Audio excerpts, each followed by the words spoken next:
കൃഷി വകുപ്പിന്റെ പച്ചക്കറി വികസന പദ്ധതി പ്രകാരം ചെറുപുഴ കൃഷിഭവന്റെ നേതൃത്വത്തിൽ ഹൈബ്രിഡ് പച്ചക്കറി തൈകൾ, ദീർഘകാല വിളകൾ നൽകുന്ന പച്ചക്കറികൾ, വളങ്ങൾ, കീടനാശിനികൾ എന്നിവയടങ്ങിയ കിറ്റുകൾ വിതരണം ചെയ്തു. കൃഷിഭവൻ പരിസരത്ത് നടന്ന ചടങ്ങിൽ കൃഷി ഓഫീസർ പി. അഞ്ജു കിറ്റ് വിതരണം ഉദ്ഘാടനം ചെയ്തു. പി. ശശിധരൻ ഏറ്റുവാങ്ങി. നമ്മുടെ വീടുകളിൽ തന്നെ ഒരു പച്ചക്കറി തോട്ടം ഉണ്ടാക്കുകയും അതിലൂടെ വിഷരഹിതമായിട്ടുള്ള പച്ചക്കറികൾ ഉൽപ്പാദിപ്പിച്ചുകൊണ്ട് ഭക്ഷ്യസുരക്ഷയും അതോടൊപ്പം മറ്റ് സംസ്ഥാനങ്ങൾ ആശ്രയിക്കുന്നത് കുറയ്ക്കുകയും ചെയ്യുക എന്നാണ് ഈ പദ്ധതിയിലൂടെ ലക്ഷ്യമിടുന്നത്. ഇപ്പോൾ 800 രൂപയുടെ ഒരു കിറ്റാണ് കൊടുക്കുന്നത്. അതിൽ 500 രൂപ സബ്സിഡി, 300 രൂപ ഗുണഭോക്തൃ വീതമാണ്.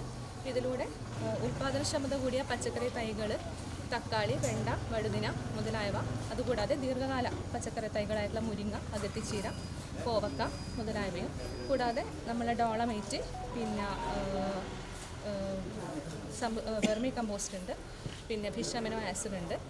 അതുകൂടാണ്ട് എന്തൊക്കെയാണ് വേപ്പധിഷ്ഠിത കീടനാശിനിയായിട്ടുള്ള നിംബിസിഡി, അങ്ങനെയുള്ള സമ്പൂർണ്ണ എന്ന് പറയുന്ന വെജിറ്റബിൾ മിക്സ്, അങ്ങനെയുള്ളൊരു 50 സാധനങ്ങളാണ് ഇതിലൂടെ കൊടുക്കുന്നത്. അപ്പോൾ ഇത് ഉപയോഗിച്ചുകൊണ്ട് നല്ലൊരു പോഷകത്തോട്ടം ഉണ്ടാക്കാൻ പറ്റുകയും അതിലൂടെ ഉണ്ടാകുന്ന പച്ചക്കറികളിലൂടെ നല്ലൊരു ജീവിതശൈലിക്ക് തുടക്കം കുറിക്കാൻ പറ്റുമെന്നാണ് നമ്മൾ പ്രത്യാശിക്കുന്നത്. കൃഷി അസിസ്റ്റന്റ് സുരേഷ് കുറ്റൂർ, പി. ഗീത എന്നിവർ സംസാരിച്ചു. ചെറുപുഴ പഞ്ചായത്തിലെ 63 കർഷകർക്ക് കിറ്റ് വിതരണം ചെയ്തു.